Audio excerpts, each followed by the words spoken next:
Assalamualaikum warahmatullahi wabarakatuh. Perkenalkan, nama saya Priska Nur Latif dengan NIM 25501911086 dari kelas C. Di sini saya akan menjelaskan tentang kajian struktur molekul dan mekanisme reaksi pada sintesis obat sederhana, yaitu triklosan. Di sini saya beranggota 4 orang, yaitu Samarah, Cindy, dan saya sendiri, dan Najwa. Pertama yaitu ke latar belakang. Triklosan merupakan antiseptik sintetik berspektrum luas yang telah digunakan selama lebih 40 tahun.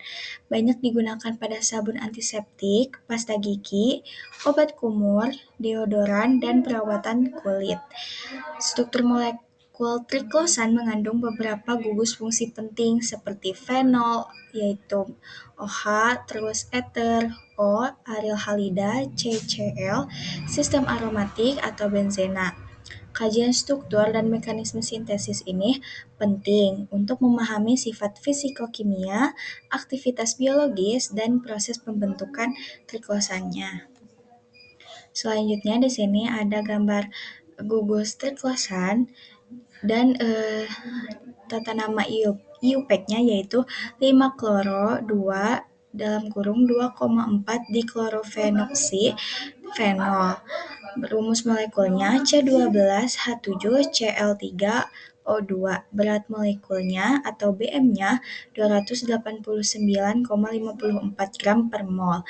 Nomor CAS-nya 3380-34-5. Titik leburnya yaitu berada di 56 sampai 60 derajat Celcius. Log P-nya yaitu 4,76 dan golongannya yaitu antibakteri dan antiseptik sintesis. Struktur molekulnya terdapat dua cincin benzena. Kedua cincin itu dihubungkan oleh jembatan ether, yaitu di tengahnya ada O-nya, jadi COC. Selanjutnya yaitu memiliki 3 atom klorin, 1 pada cincin A dan 2 pada cincin B. Seterusnya yaitu memiliki 1 gugus fenol, yaitu ada OH-nya dan termasuk golongan dipenyl ether. Selanjutnya ada gugus fungsi dan analisis struktur triklosan.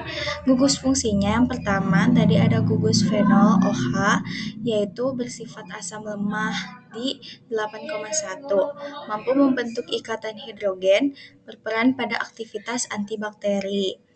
Yang kedua yaitu ada gugus ether, yaitu O-nya yang di tengah, yaitu menghubungkan dua cincin aromatik dan memberikan fleksibilitas konfirmasi molekul.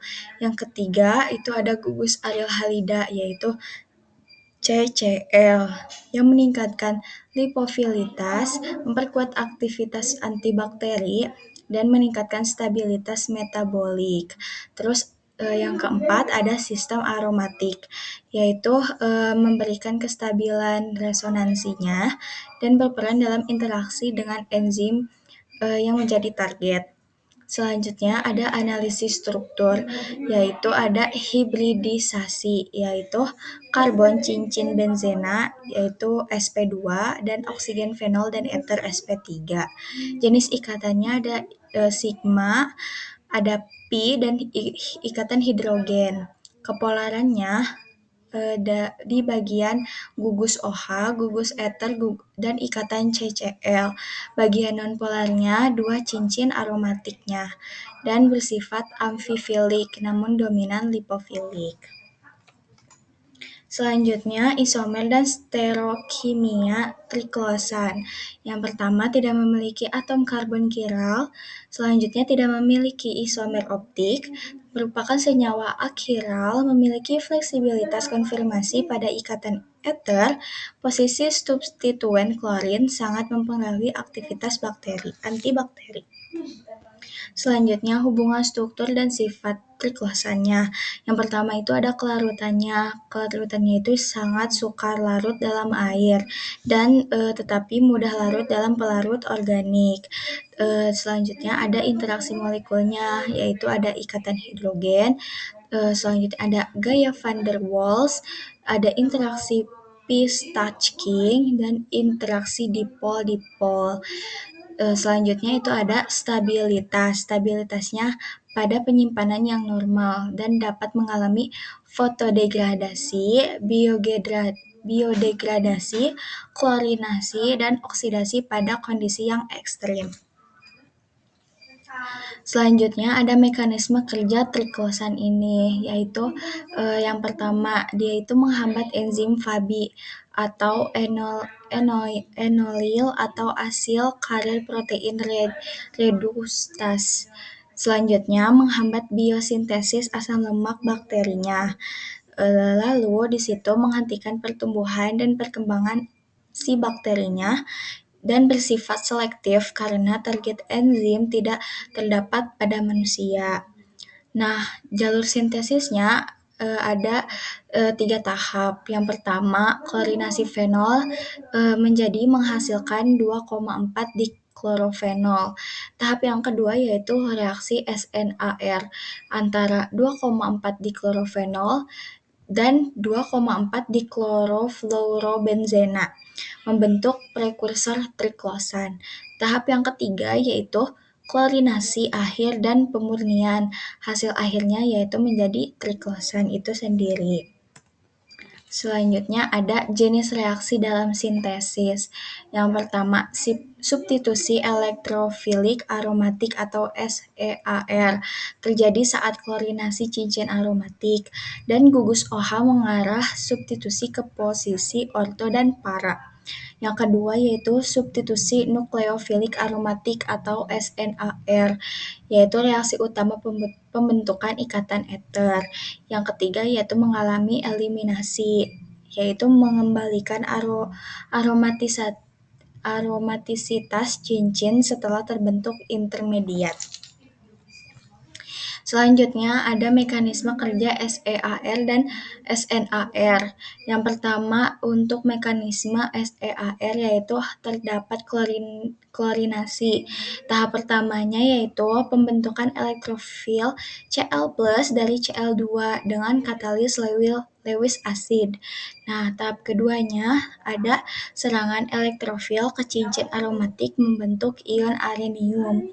Tahap ketiganya yaitu terdapat eliminasi H+, dan hasilnya yaitu terbentuk cincin aromatik, terklorinasi, dan aromatisitas kembali pulih. Selanjutnya ada mekanisme SNAR, yaitu terjadinya pembentukan ester. Terdapat 4 tahap. Yang pertama yaitu pembentukan ion fenoksida. Selanjutnya fenoksida ini menyerang karbon aromatik yang mengandung leaving group. Yang ketiga yaitu terbentuk intermediat Meitzenheimer. Selanjutnya ada eliminasi gugus pergi dan hasilnya terbentuk ikatan eter aromatik pada triklosan. Nah, selanjutnya di sini ada faktor yang mempengaruhi sintesis triklosan, yaitu yang pertama itu ada struktur substratnya tersendiri. Gugus penarik elektron meningkatkan laju SNAR pelarutnya. DMF dan DMSO paling efektif. Dan faktornya juga selanjutnya yaitu ada suhu. Suhunya yaitu mekanisme SNAR di 100 sampai 180 derajat Celcius. Sedangkan yang di SNAR itu ada klorinasi yaitu dari 0 sampai 25 derajat Celcius. Selanjutnya faktornya yaitu ada efek induksi dan resonansi, yaitu menentukan reaktivitas dan regioselektivitas reaksi. Selanjutnya ada produk samping dan efisiensi reaksi triklosan. Produk sampingnya yaitu poliklorinasi, regioisomer, dimer oksidatif, dioksin atau PCDD, dan garam anorganik. Efisiensi reaksinya yaitu ada yield SNAR di 60-85%, yield klorinasi dari 80-95%, dan kemudian produk farmasi lebih dari 99%. Perbaikan proses sintesis triklosan ini ada menggunakan katalis CU atau CUI. Selanjutnya, katalis transfer fase atau PTC dan penggantian Cl2 dengan NCS dan diganti menjadi pelarut yang ramah lingkungan dan sintesis berbantuan dengan menggunakan microwave dan monitoring reaksi secara inline terakhir dengan pemulihan yang lebih efisiensi. Terakhir, yaitu kesimpulannya bahwa triklosan merupakan senyawa antimikrobal golongan fenoksifenol, mengandung gusfenol, eter, aldehyda, dan sistem aromatik. Disintesis melalui mekanisme substitusi nukleofilik aromatik atau SNAR. Intermediat utama adalah ion fenoksida dan kompleks Meitzenheimer. Faktor penting yang mempengaruhi sintesis meliputi struktur substrat, pelarut, suhu, serta efek induksi dan resonansi. Dan dengan optimasi kondisi reaksi dapat diperoleh dengan triklosan, rendemen, dan kemurnian yang tinggi. Sekian presentasi yang dapat saya bacakan. Terima kasih atas perhatiannya. Mohon maaf apabila ada kesalahan kata dan ucapan. Terima kasih. Wassalamualaikum warahmatullahi wabarakatuh.